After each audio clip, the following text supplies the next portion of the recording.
Sa iba pang balita, matinding traffic naman ang sumalubong sa mga motorista sa Bataan matapos magkarambola ang ilang malalaking truck sa Olongapo-Gapan Road. Yan at ang iba pang mga rumarapidong balita mula sa probinsya, hatid ng iba't ibang istasyon sa ilalim ng MBC Media Group.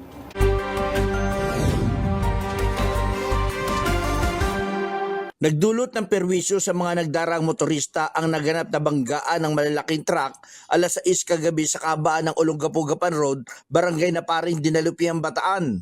Batay sa paunang investigasyon, isang dump truck ang nagsasagawa ng U-turn habang nakabukas ang hazard light. Dahil dito bumagal at huminto ang kasunod na utility vehicle upang magbigay daan. Gayunman, isang truck bus na paparating mula sa likuran ang nawala umano ang preno at bumangga sa dalawang sasakyan na nagdulot ng sunod-sunod na banggaan. Bunga ng insidente, nasira ang isang poste ng ilaw sa karsada at isang maliit na tindahang sari-sari, gayon din ang tatlong sasakyang sangkot. Wala namang naiulat na nasugatan habang patuloy pang inaalam ang kabuang halaga ng pinsala. Isinagawa ng Dinalupiang Pulis ang kaukulang investigasyon at naghahanda ng karampatang ulat kaugnay sa naganap na insidente. Para sa MBC TV Network News, RH37, Danny Kumilang, una sa Pilipinas, una sa Pilipino. Timbog ang 38 anyos na high-value individual drug suspect na si alias Janong, residente ng Barangay Zone 5, Rosales, Pangasinan, sa anti-drug operation ng Rosales Police. Batay sa ulat ni Chief of Police Major Noel Cabakungan, pasado alas 8:10 ng gabi nagsagawa ng operasyon ng kanyang mga tauhan sa Drug Enforcement Team sa Barangay Zone 5 matapos silang makipag-ugnayan sa PDEA Region 1. Isang nagkunyaring buyer gamit ang marked money, nakabili sa suspect ng 11 na plastic sachet na naglalaman ng hinihinalang shabu na tumitimbang ng 127.73 grams at may street drug price na 868,563 pesos at agad itong inaresto. Nasamsam sa suspect ang marked money ginamit sa operasyon. Naharap ito ngayon sa kaso ng paglabag sa Republic Act 9165 Comprehensive Dangerous Drug Act of 2002 na kasalukuyang nakapiit sa Rosales Police Station. Para sa MBC TV Network News, ito si Freddy Fajardo Aristartet, una sa Pilipinas, una sa Pilipino.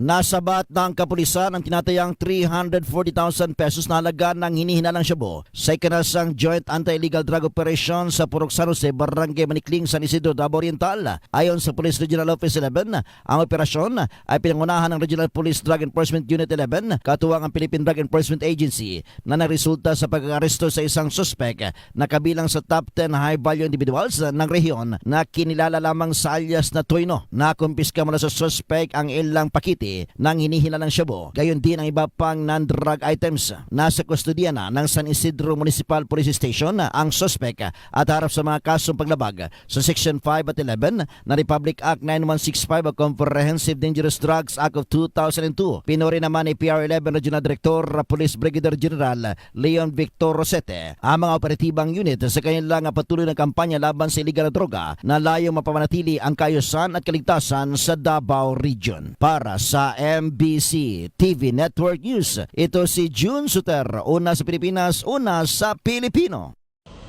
Nananatiling baha ang ilang lugar sa lalawigan ng Northeast Samar matapos ang malakas na pag-ulan noong nakaraang araw sa Ninang Shoreline.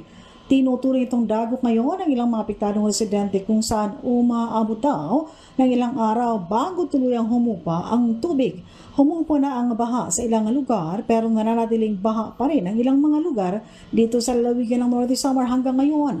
Ganito ang sitwasyon ng nasabing mga lugar tuwing bumubuhos ang malakas sa pag-ulan, partikular ang ilang bahagi ng Barangay Dalakit sa bayan ng Katarman. Gayunpaman, sa report ng PDRMZ, zero casualty ang lalawigan sa kabila ng mga pagbaha. Ngunit apektado ng shoreline ang 24 municipalities at 90 na mga barangay. Noong January 5, sa record, 50 na ang binaha at nagkaroon ng landslide sa Barangay Washington, Katarman at Barangay Mirador sa bayan ng Mondragon. Naitalang rock slide at soil erosion sa Barangay Trangge, bayan ng Katarman. Aabot naman sa 500,000 ang halaga ng mga napinsala sa agrikultura. Naitala naman ang 1,449 na mga pamilya o 5,332 na individual ang apektado. 984 naman na pamilya ang nilikas sa mga evacuation centers. Nakapagbigay naman agad ng pagkain o ayuda ang ilang mga barangay sa kanilang mga residente na apektado ng pagbaha. Mula sa MBC TV Network News, RH34 Shane Galit Bantayan ng DZRH. Una sa Pilipinas, una sa Pilipino. Inilipat na mula sa Bureau of Jail Management and Penology, Negros Island Region sa iba't ibang correctional facilities ang 69 na mga persons deprived of liberty o PDLs mula sa kulungan sa Negros Island Region.